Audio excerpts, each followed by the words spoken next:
live soon. Call or WhatsApp 0763 593 288. Melo Media. Melo Media. Melo Media.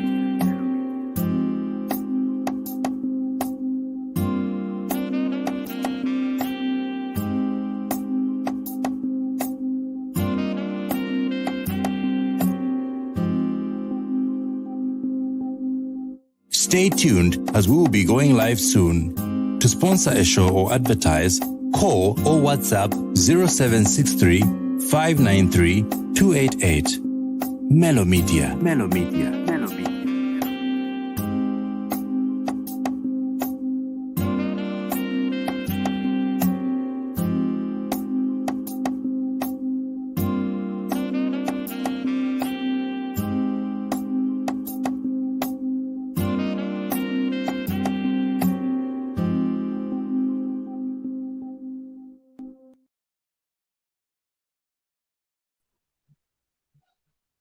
Hi everyone, I'm the Ghost. Welcome to Melo Motor Show. Today in this episode, we're going to talk about how to make your car go fast. Of course, not too fast that you kill yourself, but faster just to give you an edge over the other car. Okay, sometimes you just want, when you are taking off, you want to feel the zoom. So how to do that is what we are discussing today. Last time, remember, we talked about safety first, and we talked of various ways how you can make your car very safe for the roads, yourself, and the other roads users. So make sure that you follow all those safety tips that we talked about. Today, we are going to discuss how to make your car go a little bit faster. And if you want it very fast, of course, there are deeper ways that you can go and make your car to be very fast. Now, there, we are talking about drag racing on the track, not on the streets, because it would be very dangerous for you. Okay, the first thing that we are going to talk about is your air intake. Okay, so the way the car is designed, the air intake, the original air intake is usually made out of paper.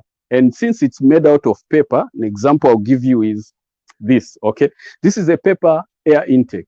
And these, the way they are made is because they have to accommodate to muffle up certain sounds that are coming from the engine, so it has to be thick, the way it's been designed. And with this, it brings about some restrictions in the way air is going to flow into the engine. So what you need, because basically an engine is an air pump, so you need it to pump as much air as it needs, and then it will give you more horsepower. Then you need to take care of the air intake. Then we are going to talk about something which gives the car an easy way to breathe, is a cone filter. So if you're going to talk about a cone filter, you have to change. Now, it's not every vehicle that can accommodate a cone filter. You have to look at the way your vehicle has been designed. They will how to remove this so that you can put a cone filter. A cone filter has got an advantage because now it's not made out of paper. It's made out of mesh wire and some other material inside that help the air to move in quickly. So you're going to find most cars, race cars, you're going to find actually are using a cone filter because they want to take in as much air as possible. Now, of course, there's a drawback on these things. Most people don't get good quality. They get poor quality, and poor quality, the material inside that is supposed to help with filtering the air, they get damaged and they'll go. So it will start allowing in a lot of dust.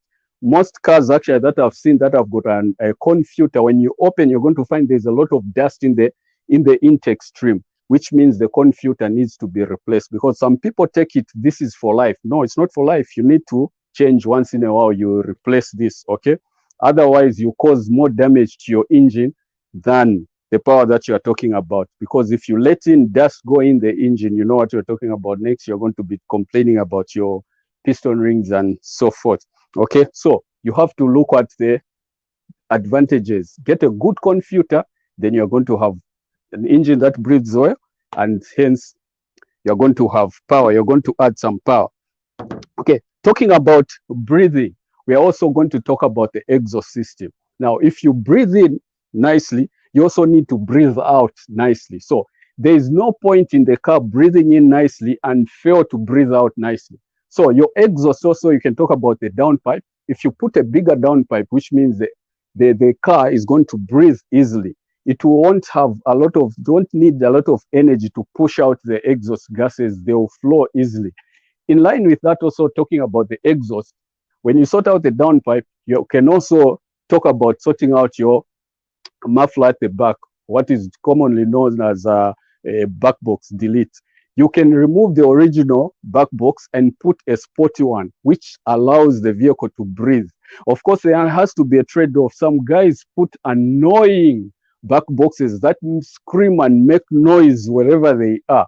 You need also to think about the other person. Don't just go on the road, you are making noise for yourself and others. You feel good, but it might be irritating to somebody else. So make sure your car is not too loud. Okay, just have a trade-off so that you do not annoy other people because your car is too loud. Because when you remove the muffler, and the job of the muffler is to muffle the sound. So when you remove the muffler, make sure when you're put something which is original, something which is good, which is going to produce a good sound and help your car to increase a bit of some power. Okay. Next, what we're going to talk about, we can look at, take for instance, a car. You know, since it's an air pump, the bore size is going to matter. Now, a car, a piston, has to travel up and down. And in that cylinder, it's traveling up and down, it's measured by stroke and also by bore, which means how wide the bore is. So the wider the bore, which means the bigger, basically, in simple terms, the bigger the engine. That's why you talk about 1.3, 1.6, 1.8, 2 liter, 2.5, and so forth. The number of pistons go on, the bore sizes go on, and with the larger bore, you find the more power that you're going to produce. Okay, so you can increase the bore of your piston. If you had smaller piston, you can increase. Of course, it's all dependent on the engine design. Some engines you cannot go to a certain bore width. You cannot increase the bore to a certain level, so you are limited. So this depends on the type of an engine that you have. So if you increase your bore, you are ultimately going to increase the power. Why? Because the more air you're going to take in and the more fuel you can add. That then also you're going to talk about your fuel delivery system.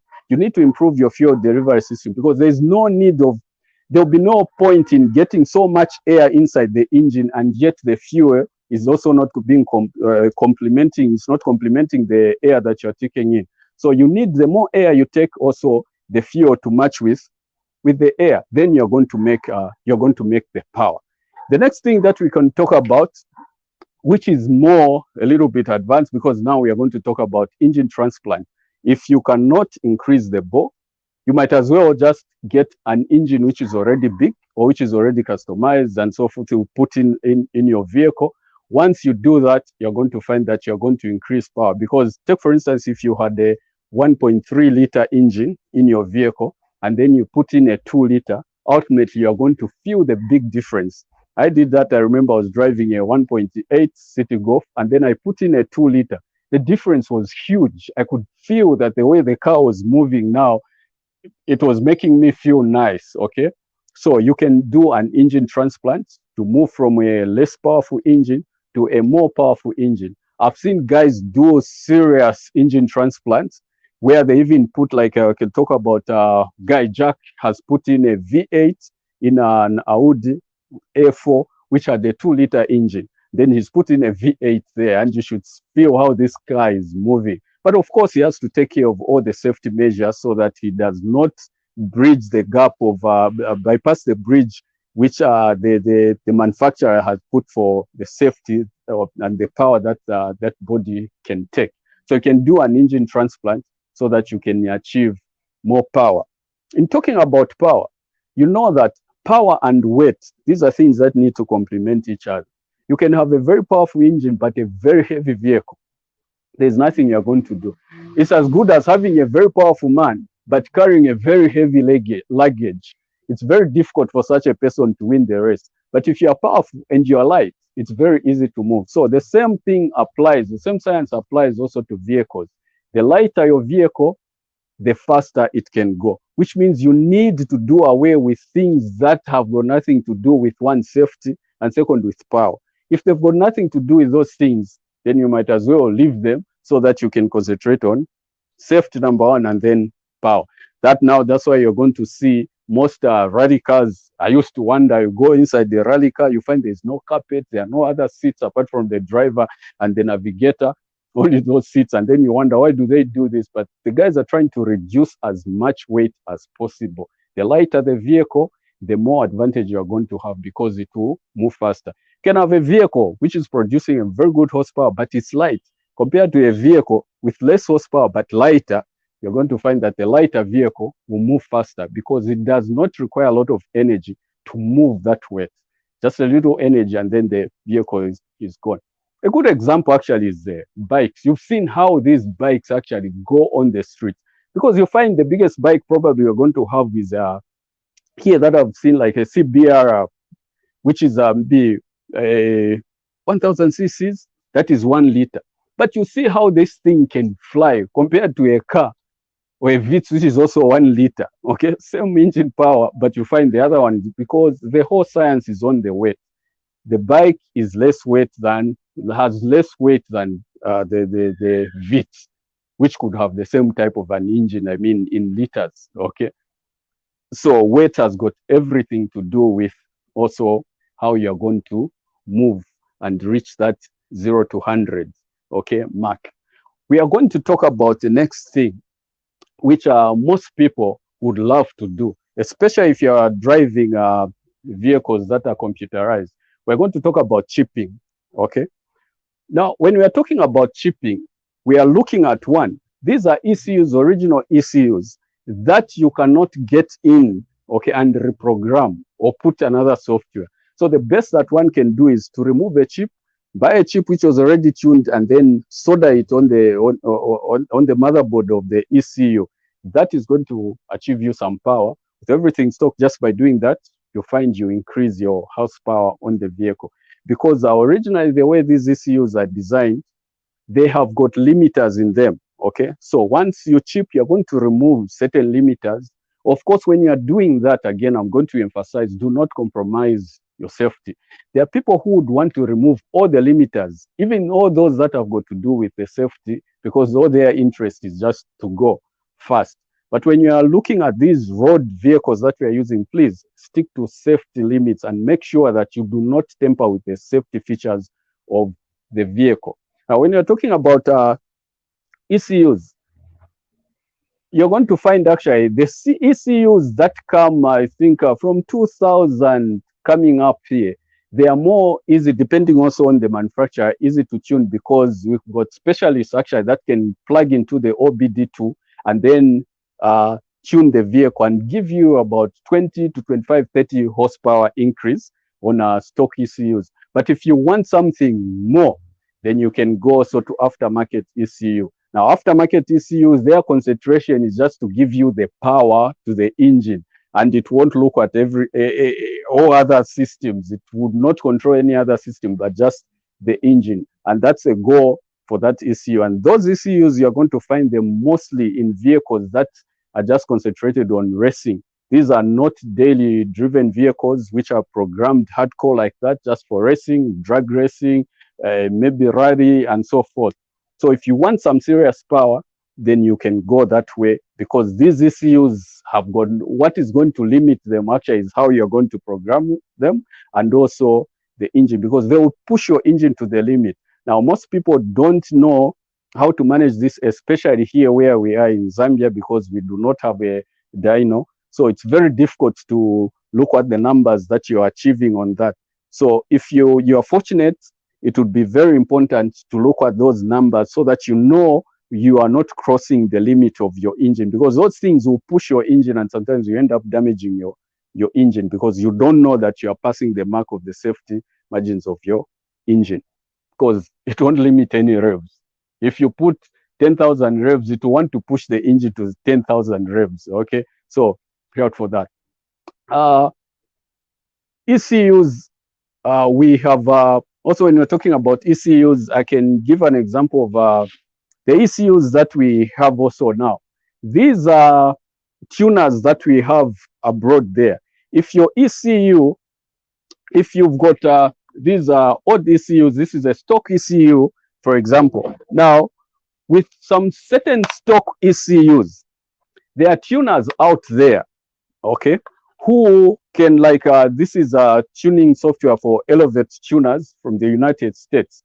So these guys, what they do, you find they will get the basic information. You give information about your vehicle, and then they will program. They have already tuned softwares which they will program and then send you this tuning OBD2 connector, which basically you can plug on your vehicle, and then you scroll, you go to the software you want. Sometimes it can carry more than one software. So usually, like this one has got two. There's a stock software if you want to roll back to the stock, or the tune, stage 1 tune. Then you can go depending on the level of tune that you want. So they can send you something like this where you plug in. If you want to drive in a certain way, you plug in and choose the program, and the program will be on your computer, and your car will behave in a certain way. When you want it to behave stock, you connect, put in the stock, then it will change. So depending on the type of an ECU, you can have this easy way of tuning. And of course, there are certain stock computer boxes that actually we have specialists. Like here at Autocraft Tuning, we've got a specialist who's going to feature one of these days on our programs, who is actually able to go in the ECU. Okay, when he goes into an ECU, he can actually refresh, he can clone the ECUs or add more power on the stock ECUs, and that will give you some leverage over other vehicles. So if you want such a tune to be done, you can always call us and see us, and we'll be able to do such tunes for you, for your car, to give it a little bit of some power. Okay, so today we are going to end on these 5 ways of how to make your car go fast. Next time we are going to talk about the other 5. Now that's when we'll go into other details just to give you that drive. But remember, even as you want power, stay safe. See you next time.